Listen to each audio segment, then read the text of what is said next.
Hey, before we get going, we are partnering today with Patagonia Workwear to encourage more thoughtful holiday purchases this weekend. Give something nice this winter from Patagonia. Not only does a bit of that purchase go back to us to do this work, but they also donate 1% to conservation. Thanks, and enjoy the show. Hey nerds, Farmer Jesse here. Welcome to Growers Daily, your daily dose of ecological farming insight. It is Friday, November 29th, 2024. Today, we are doing the Feedback Friday thing. We get a question about growing ginger, and we will hear one more time from our buddy Dan Brisebois, who will join the show to guide us in how to incorporate seeds into a market garden production context. So let's do it.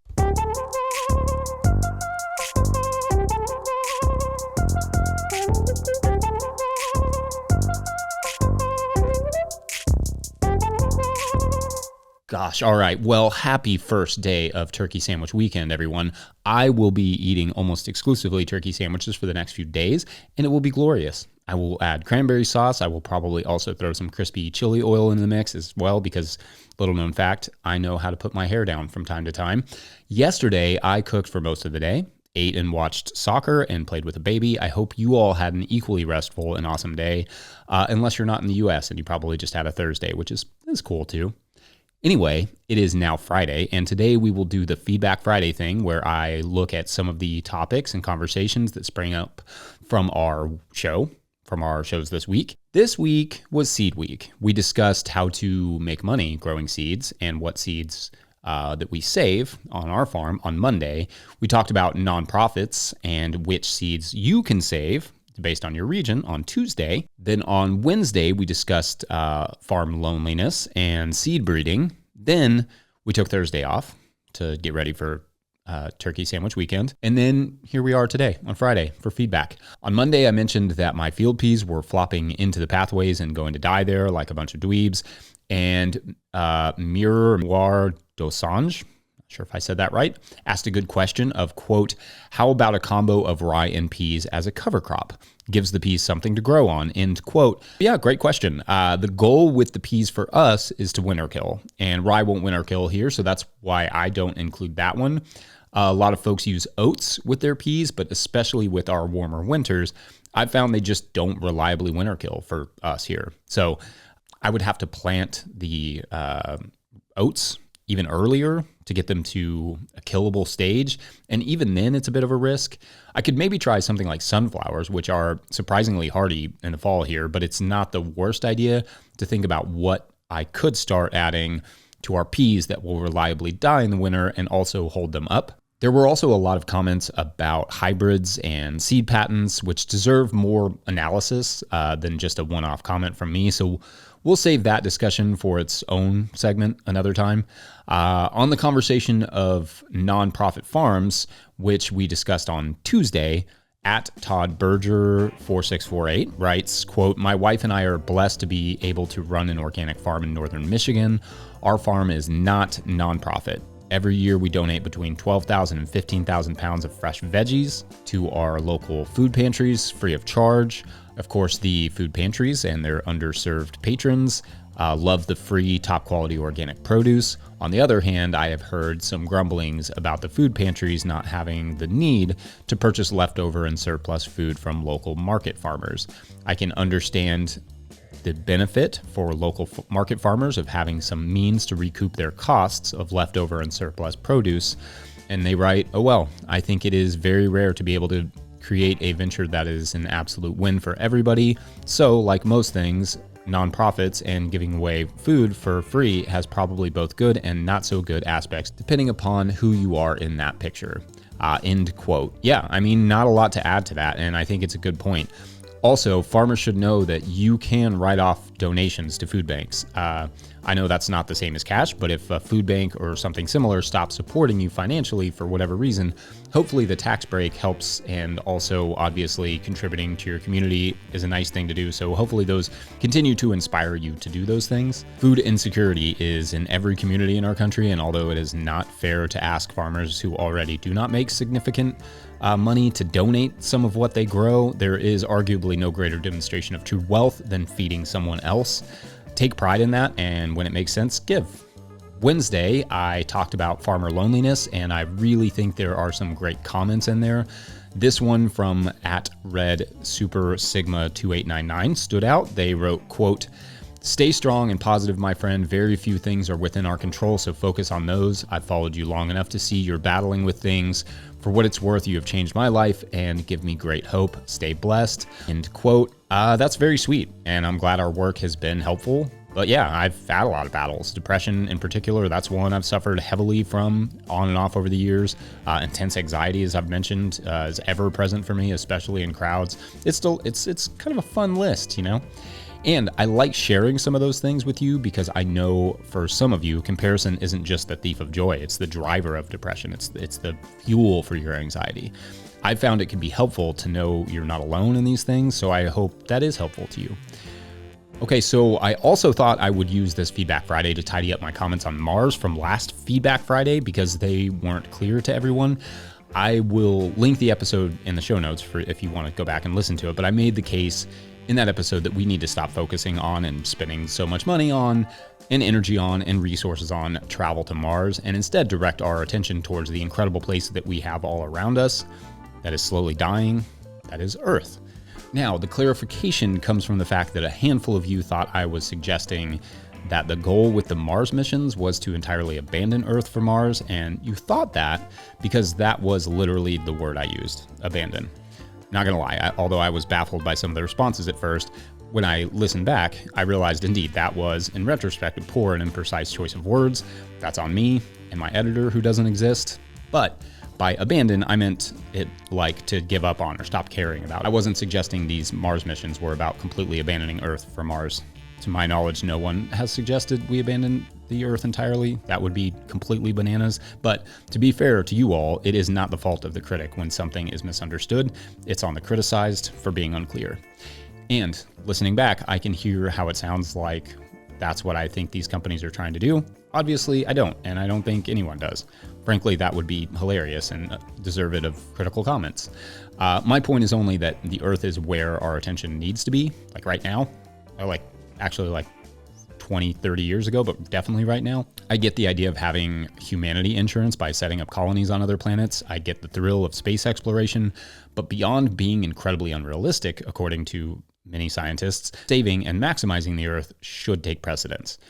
And the amount of money poured into these programs would honestly do the trick nicely. I mean, the primary obstacle between people who would happily set up and run large functioning ecological farms and having those farms is financing, plain and simple. For me, if we're concerned with the future of humanity, and we're truly concerned with it, the Earth completely falling apart is a potentiality much more acute than a potential asteroid. Fascinatingly, on that point, there are AI programs that are capable of digesting incredible data sets from satellites and telescopes and looking for anomalies that researchers may miss, which will give scientists significantly more warning to develop a deflection strategy for something like an asteroid. One such program is already said to have identified over 27,000 overlooked asteroids in our solar system that scientists can now keep an eye on, among other rocks hurling ominously through space. All that to say, the tech has already advanced in the planetary protection realm 1,000-fold, and we won't get to the point of even needing humanity insurance if we don't focus heavily on the life-covered rock we currently live on. Anyway, as is tradition for Turkey Sandwich Weekend, we must have completely natural segues, so when we come back, let's talk ginger. BRB. Today's episode of Growers Daily is brought to you by Johnny's Selected Seeds. When you need proven varieties you can count on and detailed guidance from seeding to harvest, consider Johnny's your trusted growing partner. Their same-day shipping can help keep your planting schedules on track when the unexpected happens. They're here to help you grow good food. Turning to Johnny's means you can plant high-quality, trial-proven varieties with confidence and know that their expert staff is ready to help with first-hand knowledge, because they've grown them themselves. Learn more at johnnyseeds.com. All right, back to the show. If you, the listener, are enjoying this podcast and completely want to make Farmer Jesse's day, you can do so over at patreon.com/no-till-growers. I am honored absolutely every time someone signs up over there. I truly, because I know every single person and thing on earth is asking you for money, and it floors me when you choose to throw a couple bucks at keeping this information free and open and flowing. So from me and the rest of the team at No Till Growers, like genuinely, thank you. Anyway, I try to get to questions from everywhere that questions come in, but I will always get to those Patreon questions. Today's question is from Patreon member Rob Hazel, who writes, quote, "Hi, Farmer Jesse." Hi, Rob. I look forward to your show each day. Thank you. My question is about growing ginger in the field. I am in Zone 7B, northeastern Maryland. I do not have covered infrastructure except for hoops and row cover. I do have a 10-foot by 20-foot propagation house, and a concrete floor with thermostatic heat and cooling. Can I successfully grow ginger in the field, or would it be better to grow it in containers in the prop house? I am in my third season growing in a deep compost mulch system with 42-inch beds on a quarter-acre plot. Thanks. End quote. Yeah, excellent question, Rob. Thank you. And I love ginger. I love growing it. I love eating it. I love pickled ginger. I love ginger tea. I love talking about it. It is also one of the coolest crops to grow because it just looks so much different than anything else we produce. Our little taste of the tropics, in our field is the ginger. It looks tropical. It's beautiful. So to answer your question, as long as we're just talking about baby ginger, not cured ginger, you can grow it in that climate in either the field or the tunnel. I know because our climate is actually quite similar to Maryland's, even a little bit cooler because we're in 6B and on the cusp of 7A, and we've grown ginger outside many times. However, in order to get it to a good size, it does require a slightly earlier start for the field because it is just a very long season crop. So for the field, what I would do is get some trays and some peat moss in late January or February, lay the ginger on top of a bed of peat moss, like a few inches deep, or potentially some alternative material, though I have not tried any others beyond peat. Do that in trays and then set the trays on heat mats or somewhere quite warm. When they sprout, they will also need some light, obviously, so make sure you have an option to move them into sunlight or grow lights. Keep in mind these are tropical plants, so they are used to heavy rains but rapidly draining soil. So if you do not have soil that drains well, they can suffer. So make sure to prep your soil accordingly. I also suggest setting up small tunnels in row cover over top of the planting beds for several weeks before transplanting the ginger to allow that soil to heat up a bit more at least than just like ambient soil temperatures. Transplant the sprouted pieces of ginger well after the last chance of frost. And if it's still cool when you transplant, like cool outside, not like cool like sunglasses, but anyway, keep the cover on, like keep a row cover on until it gets warm enough outside to take it off. The recommended spacing that I can find in the literature is roughly 10 inches by 6 inches for the best nutrient uptake and yield. Allow the ginger to grow as long as you possibly can before a frost, and the ginger should do well for you in the field. In the tunnel, if you're using containers, I can't advise based on personal experience. I did find a study that found the best economic results for the yields was when using medium size, so that's 3.9 gallon containers for ginger, but it was still a small experiment. You could start there and try a few different sizes to see what makes the most sense for you. Either way, best of luck, Rob. We will do more on ginger in the future because I am seeing a lot more new scientific literature out there about growing ginger. There's a lot of interest in growing it in non-tropical environments, and so I would like an excuse to dive deeper into that research. I also want to do some trials comparing quote unquote seed ginger with organic ginger roots from the store next year, which costs significantly less, though could come with potential disease issues. So there's a trade-off. Anyway, keep the questions coming, Patreon members. And again, don't be discouraged if I have not yet gotten to your question. I may be looking for someone to answer it, or I'm just researching it, or both. So yeah, I'll get there. Thank you all. Anyway, up next, one more chat with Dan to round out the seed week. BRB. Today's episode of Growers Daily is brought to you by Farmhand. I don't know about you, but I got into farming to be in the field growing food for my community, not creating elaborate pack lists, not writing newsletters or responding to emails, not designing and maintaining web stores, and etc.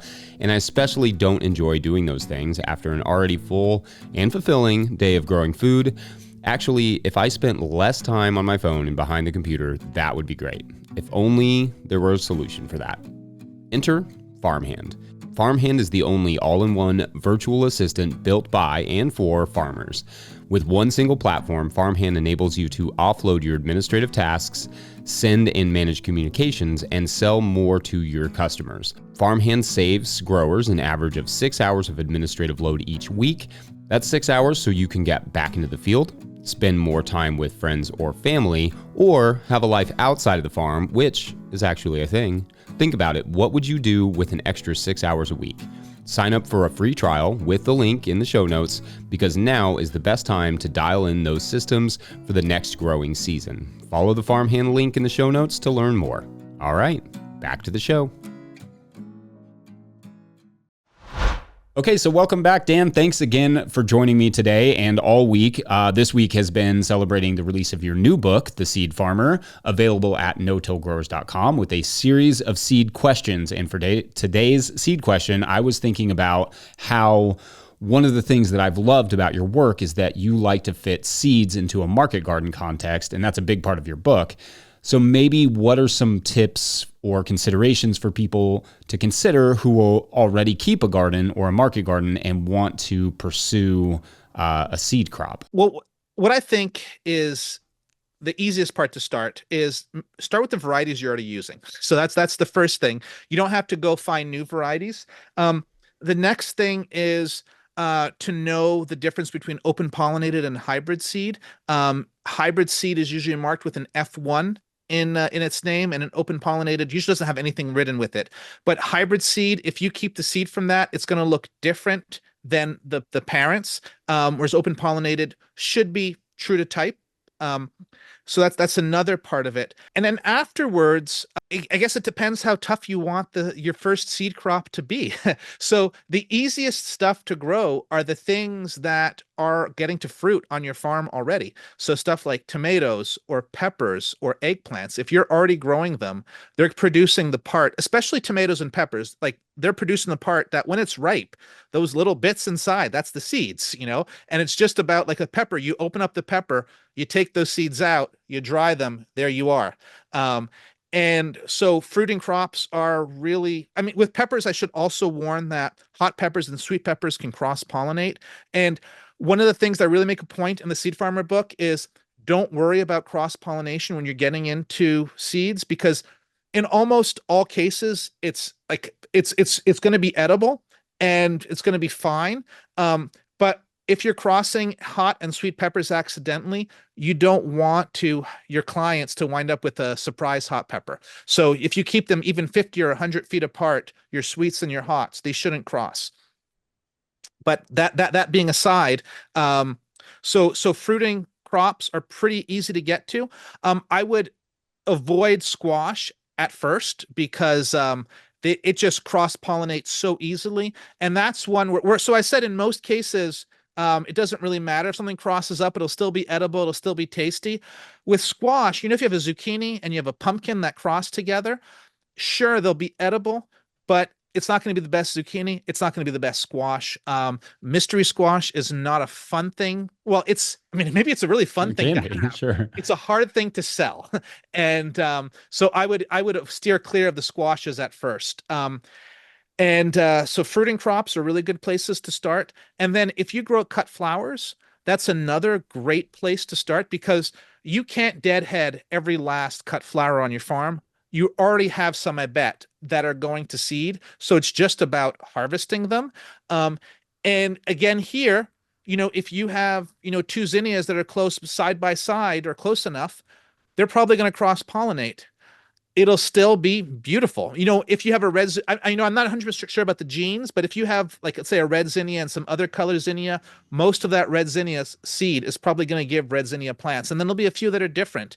And those different ones can be really exciting. If you love them, then you keep the seed from those. If you don't love them, you eliminate those and you just keep the seed from the others. So cut flowers is a great place to dabble with seeds.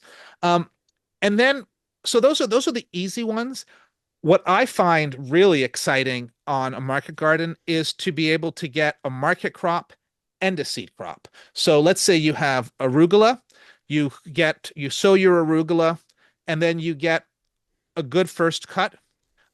Maybe you can get a second cut depending where you are, but you get that first cut and then you let it go to flower, and then it produces seed pods, and then you can harvest the seed off of it. So I think that's a phenomenal combination, and you can get a surprising amount of seeds off of the salad green bed. And like I think there's like on our farm we grow all our own brassica greens for salad mix, and so it's something that's totally feasible. So those are some of the directions. I guess the last one I would point out is if you're growing, let's say, radishes or turnips or even carrots or beets, if you're going to probably harvest a lot of those. And if you choose the best 30, 40 roots or even better 100 roots, and then you overwinter them in your cold room and you plant them out, you get a great seed crop there. And what's fun, kind of going back to a previous conversation about selection, is that if you're choosing the best 100 roots out of 1,000 or 10,000 roots, that's you're choosing a 10% or 1% of the population. You're going to be nudging that population even more in that direction. And I think that's the real power of keeping seed on a market farm, is just that we as market gardeners have more contact with our plants, or a different kind of contact with our plants, than maybe some seed growers who are just growing seed. And so it's just a really great niche to be observing directly and selecting the things that we like to move that variety the way we want it to be. I love that. I know that one of the main questions that will certainly come up when it comes to something like, I love the baby green example too, like the idea of stacking products, but like, let's say that's in a rotation for you and you cut your arugula, you let it go to seed, you collect the seed. What is the weed management element of this would look like? So what you're referring to is when you have those seed pods that come up, it's really hard to harvest every last seed. Um, and you're probably going to get a good 90% of it in a good condition, an ideal situation, but you can't get 100%. And so that's going to leave a bunch of seed that's going to shatter and fall to the ground. And if you were to till that under, and the next year you're going to sow or sow, and then you're going to sow carrots after that, it is going to be a nightmare because you're going to have a quick growing green at the same time. And that's what you want to avoid. So there's a few different options. I mean, one option could be follow a crop, like follow a seed crop with something that's easy to weed, something like a squash or potatoes that are bigger spacing. Another could be follow a seed crop with a cover crop, and that'll give you a chance to flush it out. Um, Something also that I would recommend is after you have a seed crop, don't incorporate it right away. Leave that seed on the surface, and then when it rains, that seed is going to germinate, and you're going to see that's going to give you a chance to see if it's crossed up or not. You could even harvest it as a salad green if it's not too weedy with like your traditional weeds. But also that seed on the surface, it gets predated on by mice and beetles.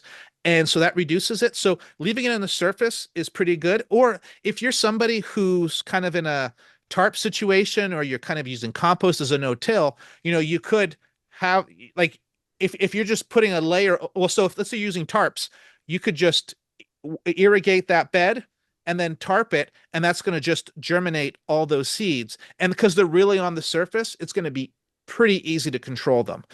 So those are different strategies to do. The one thing is don't till it under and sow carrots or beets in it right away. Yeah, indeed. Those are all great tips. Dan, I absolutely love the book. I'm very excited to get it out into the public, and also congratulations, because I think you did a great job. Thank you so much. I really appreciate that, and I really appreciate these conversations. Oh, always, Dan. These are some of my favorites. All right, I hope you enjoyed that chat and this episode. You can pick up a copy of Dan's new book, The Seed Farmer, at no-tillgrowers.com, and check out his podcast as well by searching for The Seed Farmer wherever you get podcasts, or following the No-Till Growers Network feed. If you're watching this on YouTube, you can always hit that super thanks button to show some super love if we ever provide something super helpful. That's a lot of supers, but you get the point. Otherwise, I'm going to end it there. Huge shout out to Willie Breeding for the theme music, and to the team at No-Till Growers for their support. Sign up over at patreon.com/no-tillgrowers to support our work, where at a certain level, or if you just bump up from one level to another, or if you just sign up in the month of November or December, I guess any month, you get a shout out on the show. So big shout outs today to Greg Muller, Connor McKelvey, Native Biota, and Joe Kane. This is a pretty nerdy list of names here. Here's what I think happened in this story. So this one takes place in Arkansas, and it's kind of in the woods, like kind of in a marshy woods there in the south of Arkansas. And this is a team of entomologists, clearly, who are out studying some native biology there. And what they uncover is they find a new species of butterfly. And so they start following this new species of butterfly, and they find dozens more, and they just keep following and following, and they realize at one point that they're completely lost in the woods. So anyway, this story actually is kind of a little bit of like Odysseus and Sirens meets Revenge of the Nerds. So it's kind of like a combo of those two stories, and it's called Native Biota. Yep. Maybe it should be called Nerdive Biota. Anyway, thanks for listening and or watching. Have a great weekend. We'll see you on Monday.